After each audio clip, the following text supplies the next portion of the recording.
Et bonjour à tous, bienvenue pour cette deuxième FAQ qui va porter sur un sujet qui me passionne, qui m'intéresse, que j'ai envie de partager avec vous, c'est la notion d'engrais. Je trouve qu'il y a beaucoup de raccourcis sur ce mot, vous avez énormément de questions, je ne vais pas toutes vous les citer, sur mais pourquoi tu utilises des engrais et si tu en utilises, lesquels, quand, en quelle quantité, quelle différence avec les amendements, avec les composts, avec les fumiers, avec les paillages et voilà. Beaucoup de questions, vraiment de raccourcis et encore ce week-end vraiment j'ai entendu ça m'a vraiment tilté quoi, un reportage, c'était un jardinier qui faisait de la permaculture et le journaliste qui dit il jardine sans pesticides, sans engrais, comme si en fait il fallait pas utiliser d'engrais pour être un bon jardinier. Et là-dessus moi ça me dérange en fait. Donc je vais aborder cette notion avec vous. Donc déjà on commence par le mot engrais. Qu'est-ce que ça veut dire? Parce qu'en plus moi je me suis beaucoup trompé sur cette notion. Et dans mes premières années de potager, justement en écoutant des raccourcis qui à mon sens n'ont pas lieu d'être, je me trompais. Donc la notion d'engrais, ça veut simplement dire qu'on va avoir affaire à une matière qui est très concentrée en minéraux essentiels. Je pense surtout à l'azote, c'est vraiment la ressource limitante dans nos potagers. Et là, on va se retrouver avec un apport qui va être très concentré en azote, souvent 10%, 15%, 5%, voire 80% dans d'autres engrais, on en parlera tout à l'heure, ou 40%. Donc ce sont des concentrations qui sont vraiment énormes. Pour vous donner une comparaison, quand on apporte un compost de fumier de cheval, on a une concentration en azote qui est de 0,5, 0,6%. Vous voyez la différence? 0,6%, alors que de l'autre côté, on a 15% avec du sang desséché, ou qu'on a 80% avec des engrais de synthèse. Donc ça rejoint aussi cette deuxième séparation qu'il faut savoir faire. Un engrais, il y a un bourdon qui passe. Un engrais, ça peut avoir deux origines. Une origine naturelle, organique. C'est les engrais moi que j'utilise, on y reviendra au potager. Je pense à l'urine par exemple, je pense au sang desséché, à la corne broyée, aux farines de plumes, aux fientes de poules desséchées. Tout ça, ce sont des engrais simplement parce qu'ils ont la définition d'être concentrés en minéraux. Ils sont au-dessus de 3% d'azote. Sitôt qu'on dépasse les 3% d'azote, en fait, notre apport s'appelle un engrais. Là où on fait souvent le raccourci, c'est qu'on va associer les engrais aux engrais de synthèse, qu'on appelle aussi les engrais chimiques, qu'on utilise beaucoup aujourd'hui dans l'agriculture. Par exemple, l'ammonitrate, qui est un engrais azoté qui titre à, je crois, 33% d'azote. Et en plus, c'est de l'azote qui est pratiquement de suite assimilable par nos plants de légumes, par les racines. C'est là aussi qu'il va falloir bien parler des choses. Donc en gros, quand vous mettez une poignée d'ammonitrate dans un champ, 33% de la poignée va être de suite absorbable par les plants de légumes, ce qui fait une ressource dingue en azote. Je recompare avec une poignée de compost de fumier. Quand vous faites une poignée de compost de fumier, il y a seulement 0,6% qui va contenir de l'azote. Mais en plus, ce n'est pas le même azote. C'est un azote organique, complexe, qui va avoir besoin de la vie du sol pour se décomposer. Et il va mettre 1 mois, 2 mois, 3 mois, 6 mois, 1 an, 2 ans à se libérer. Donc vous imaginez, plutôt que d'avoir 33% disponible de suite, on va avoir 0,6% avec un compost de fumier disponible sur les 2 prochaines années. Ça explique en partie pourquoi on utilise des engrais de synthèse dans les champs, c'est que on a une ressource qui demande beaucoup moins de place à être transportée. Vous imaginez que c'est 60 fois plus concentré en azote, donc c'est 60 fois moins de matière à apporter si on veut répondre à un besoin en azote. Donc dans une société de profit, de coût, de rentabilité, on va préférer apporter de l'ammonitrate plutôt qu'un compost de fumier. Mais vous comprenez que c'est vraiment une vision vraiment de profit.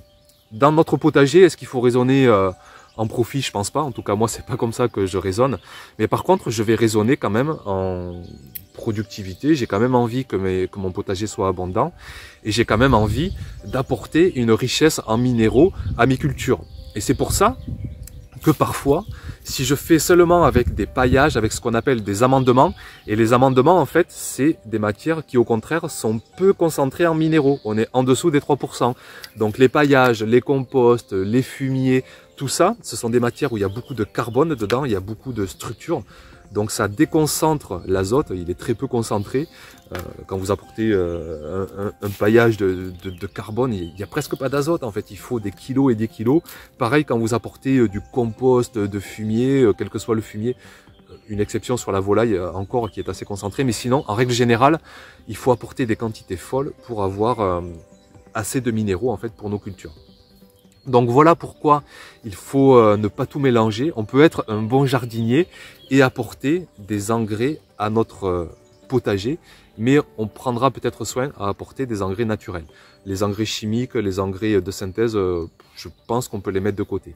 Donc les engrais naturels, moi ici au potager, j'utilise l'urine, j'utilise les fientes desséchées de mes poules. Il m'arrive parfois de me dépanner, c'est de plus en plus rare, avec du sang desséché. Vous avez aussi, il y en a plein d'autres, des engrais naturels, de la farine de plume, des tourteaux. Je vous mets la liste sur le côté.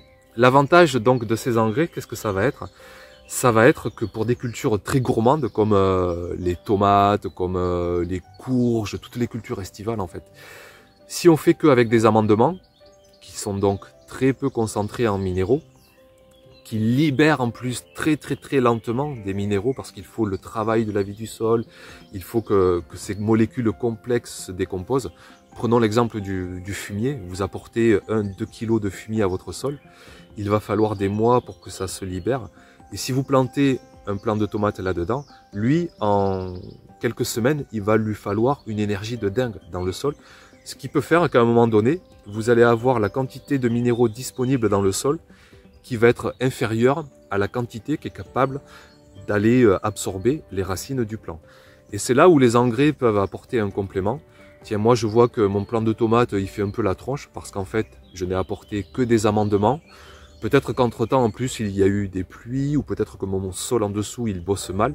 Et du coup, j'ai pas assez de minéraux disponibles à un instant T. Et je peux donc compléter avec mon urine, avec des fientes desséchées. Ce sont des engrais, juste quelques poignées par mètre carré, ça va être largement suffisant. Et ça va libérer rapidement des minéraux. Les engrais, même les engrais naturels, en 15 jours, 1 mois, 2 mois, ça va libérer les minéraux, alors qu'il faut, je vous répète, plusieurs années pour des amendements. Donc je trouve que, moi j'appelle ça le combo en fait. Un combo, c'est plusieurs choses à la fois. Je trouve que le combo amendement naturel plus engrais naturel peut être une bonne chose pour vraiment viser une belle productivité, une belle richesse dans notre sol. Alors après, il va y avoir des jardiniers qui vraiment ne veulent jurer que par le paillage, que par les amendements, ne jamais apporter quelque chose de très concentré qui peut être assimilé à de la perfusion, à du dopage. Alors là-dessus, moi je vais vous donner mon ressenti. Les engrais chimiques de synthèse, pour moi j'assimile ça à de la perfusion. Je trouve que c'est vraiment brutal pour les plants. On va donner quelque chose qui est concentré à 30, 50, 80% en azote. Je le vois vraiment trop puissant, je vois pas assez de travail du sol, on met le sol de côté hein, puisque la molécule est tellement assimilable qu'on n'a pas besoin de faire travailler le sol. Alors que les engrais naturels qui sont titrés à 3%, 5%, 10% d'azote, qui sont en plus avec de l'azote organique, donc il faut passer par la vie du sol pour que ce soit assimilable. Là, je le vois comme une barre d'énergie qu'on prendrait nous lorsqu'on veut gravir une montagne, lorsqu'on fait une randonnée, paf, on prend une barre de sucre rapide. Eh bien, je le vois comme ça avec les engrais. Et quand un plant de tomate doit faire 2 mètres de croissance en 1 mois, pour moi, il doit franchir une montagne. Donc c'est là que je trouve que l'utilisation d'engrais naturels peut être opportun.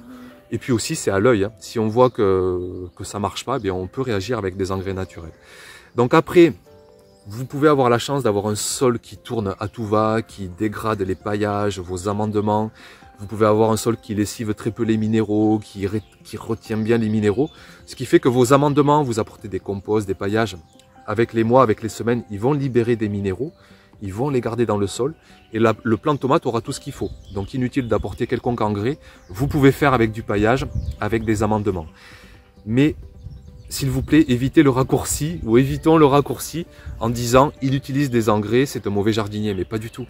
Des engrais, c'est juste des matières concentrées en minéraux qui nous permettent de répondre à des besoins vraiment colossaux de nos cultures. Et on peut le faire de façon 100% naturelle avec des engrais naturel, organique et en mettant de côté peut-être les engrais de synthèse. Pour finir, je rappelle quand même l'importance de ne pas utiliser que des engrais ou en tout cas le côté un peu dommageable de n'utiliser que des engrais, c'est que dans les engrais, il y a donc très peu de carbone Au contraire, on a une concentration en minéraux essentiels, azote, phosphore, potassium. C'est parce qu'il y a peu de carbone dedans. Et le carbone, c'est quand même le sol de demain. C'est ce qui va générer de l'humus, c'est ce qui va générer notre sol. Et ça, on le trouve dans les amendements, dans les paillages. Donc, jardiner avec des engrais, on s'en sortira toujours pour nourrir nos cultures, elles trouveront ce qu'il faut, mais on va trop mettre de côté notre sol. C'est pour ça que moi ici, chaque année, chaque saison, j'apporte énormément d'amendements en kilos au mètre carré, des paillages à gogo, des composts à gogo, des matières grossières organiques. Du moment que c'est grossier, c'est rempli de carbone et ça construit notre sol, ça nourrit notre sol. Donc vraiment, ne pas oublier non plus l'utilité des amendements en complément de l'engrais. Je prends l'exemple pour finir de l'urine. L'urine, c'est vraiment un engrais très peu organique. L'urée, il y a juste un petit peu de carbone, mais sinon, c'est de l'azote, c'est un peu de phosphore. Donc ça va se libérer très rapidement pour nos plants, c'est génial, on va les nourrir, mais on va pas du tout créer de sol. Alors c'est bien justement de l'allier, de la compléter avec un paillage carboné, avec du foin, de la paille, des feuilles, même avec des composts. L'engrais en plus va être mieux retenu dans le sol avec tous ces amendements, les minéraux vont être mieux retenus et puis l'azote va aider à la dégradation du carbone. Donc tout ça c'est un combo gagnant là aussi, engrais et amendements, c'est génial. Donc c'est ma façon aujourd'hui de voir les choses. J'ai pas du tout une diabolisation des engrais au potager, bien au contraire, je trouve ça génial, c'est une carte en main parmi d'autres pour les jardiniers. Et je pense qu'il est pas forcément de bon ton de dire il jardine sans engrais donc c'est un bon jardinier. Non, je trouve que comme d'habitude il faut extrêmement nuancer ces propos-là et considérer les engrais, surtout les engrais naturels, comme une carte vraiment gagnante parmi d'autres pour avoir un beau potager et de belles récoltes. Voilà pour cette deuxième FAQ, je vous laisse et puis à bientôt pour un numéro 3. Ciao ciao.